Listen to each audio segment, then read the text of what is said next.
This game copies way too many tropes from other mascot horror games, from Rambly to the chase scene to even some of the environments. This game is a big copycat. A few weeks ago, I was scrolling around YouTube, looking for another mascot horror game to talk about while I wait on pins and needles for some new updates about Poppy Playtime Chapter 4, when I found a certain game that people were highly praising that released about 5 months ago. People were calling it a breath of fresh air for mascot horror, an amazing addition, something that your children won't forget. Now, I'm sure you already know what game we're talking about. It's the one, the only Indigo Park.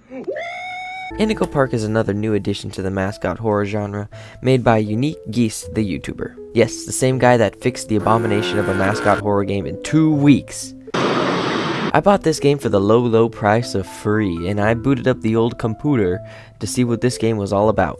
Now, this game is almost 5.5 months old, so I know I'm late to the party, and many people have already made videos on this game, praising it as it is a breath of fresh air from the fart cloud that is mascot horror at the moment. Well, except for Poppy Playtime.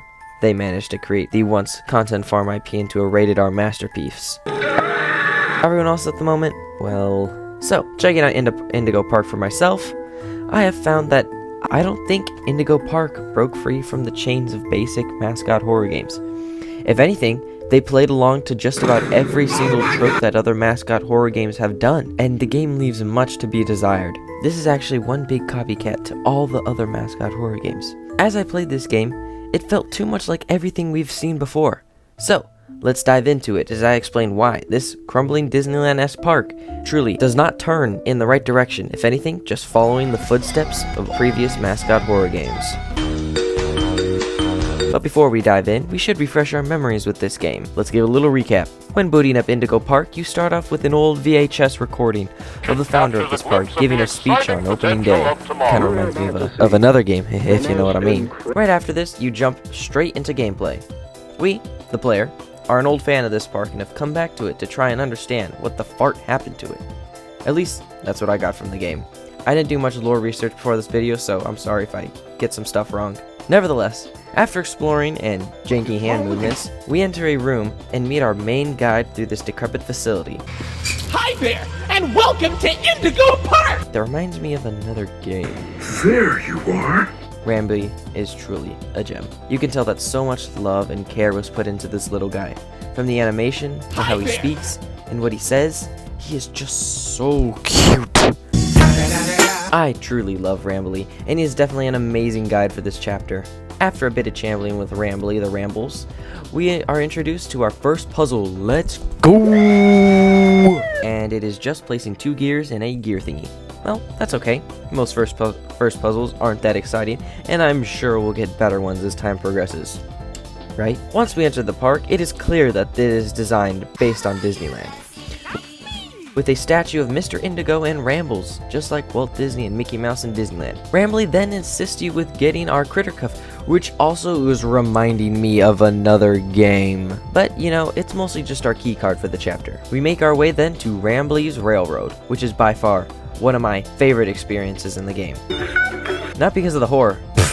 The best part about a mascot horror game being the horror? Not on my watch. But it's because of the care put into these set pieces. And the entire ride is just really fun and engaging. Also, Rambly says this. The ride works as a way to introduce us to all the new characters of this franchise, including Molly the Macaw, which is a plane pilot. Also, there's a sea serpent man who I forgot his name, but he and Rambly are actually best bros for about 100 years, so you know they chill like that. Dylan, you son of... The train eventually breaks down when we reach a destroyed section that is missing a character. And we do another gear puzzle. Yes, another one. Another one. Get used to this. Once we get our train up and running again, we find Lloyd, the lion in his royal kingdom. Hey there, Lloyd. Get it?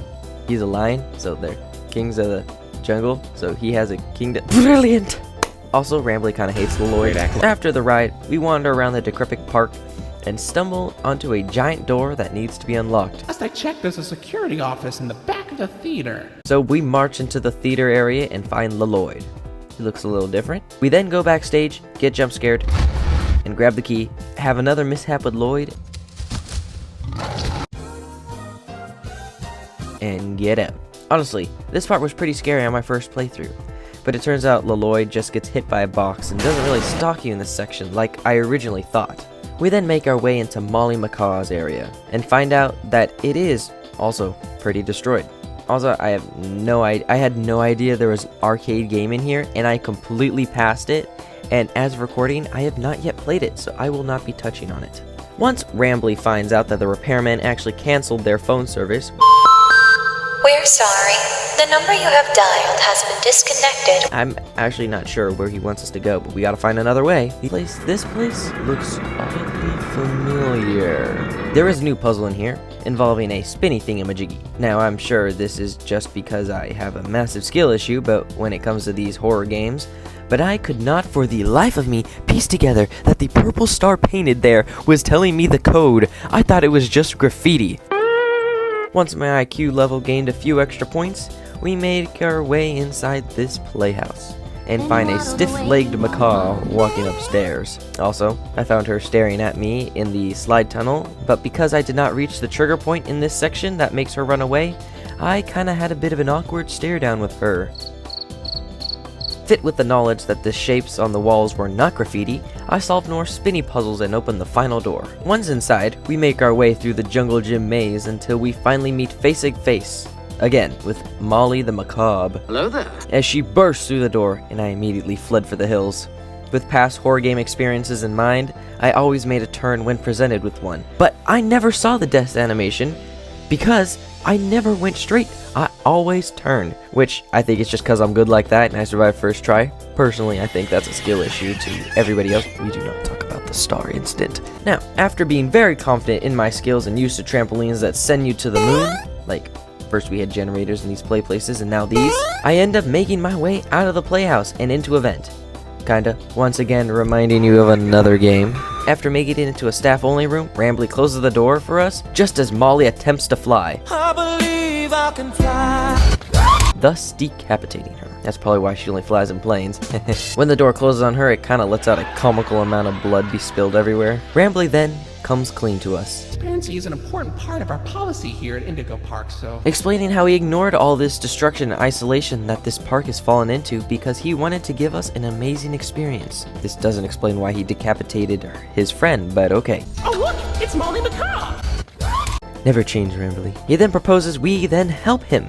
And even though I shook my head in game, he still said my facial tracking said yes, so I wonder what kind of seizure my head was having, trying to nod while shaking my head. Nevertheless, he leads us to this SeaWorld-esque area where we see a big version of, I'm gonna call him Sally the Sea Serpent, and that's where the chapter ends. But of course, not without some fire ending music. Hope all your dreams came true. And also make sure that you like and subscribe, it helps the channel out greatly, and let me know down in the comments if you agree or disagree with what I have said. And now, let's get back to the video. Now that you're caught up with Indigo Park, I gotta get into the many problems. Now, don't get me wrong, there is plenty of stuff I liked. The environments are actually so fire. Especially for a first-time dev, he and his team did an amazing job with the environments. I felt as if I was truly transported into an old, rundown Disneyland. So, good job on you. The environments can be sometimes pretty chilling on first playthroughs, and are amazing compared to most other mascot horror entries.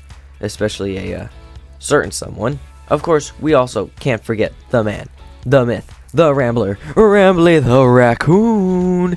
I mean, he stole the show every single scene he was in. This guy was amazing, and I definitely think he is a better version of Senor Glitchy Bear from Security Breach. I definitely like that he was an AI kind of guy that only appears on the TV and not with us, so he isn't actually, holding our hand when he's guiding us. Unlike a certain game. I also liked how you can sometimes see Molly stalk you throughout the game, just like another certain horror game, but sadly, this is where my praises stop.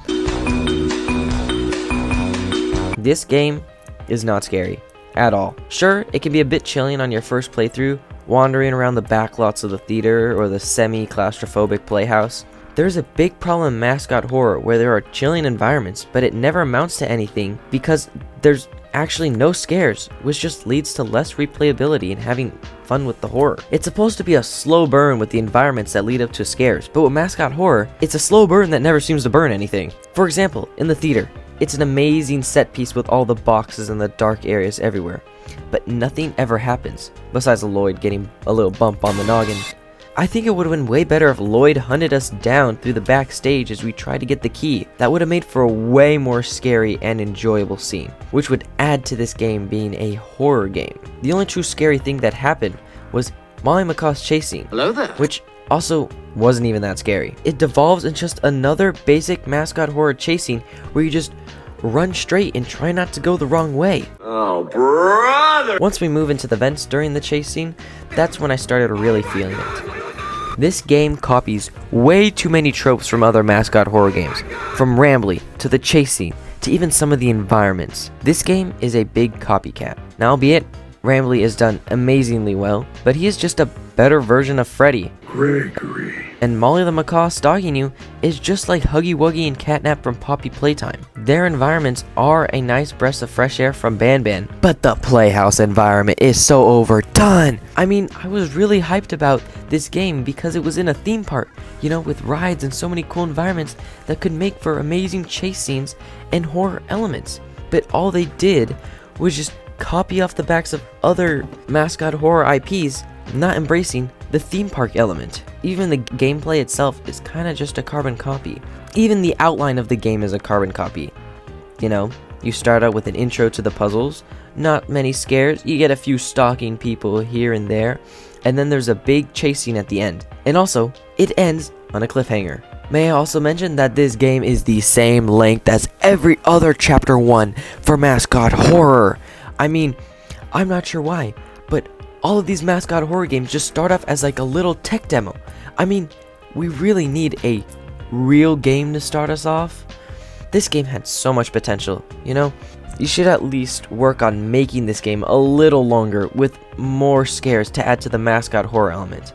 Now, I love these characters, and I love the aesthetic and location, but there is just so much missed opportunity based on the fact that they are just copying other mascot horror entries gameplay wise. It's great to have an amazing concept, story, and characters, but if the gameplay doesn't meet the standards and the game isn't unique, then it won't be able to stand out as much. Sadly, I think Rambly is the only thing keeping this franchise alive, because if Rambly wasn't in the game, I think this game would most certainly be just a plain, boring, nice looking copycat of a mascot horror game. Overall, Indigo Park is a fun addition to the mascot horror genre, and I hope they continue to expand and embrace their location at an amusement park, because it seems they are a little scared to, as they keep relying on old tropes from other mascot horror games. But I guess only time will tell. I'll be watching and waiting to see what comes next from this franchise. That's all for me. Ciao ciao for now.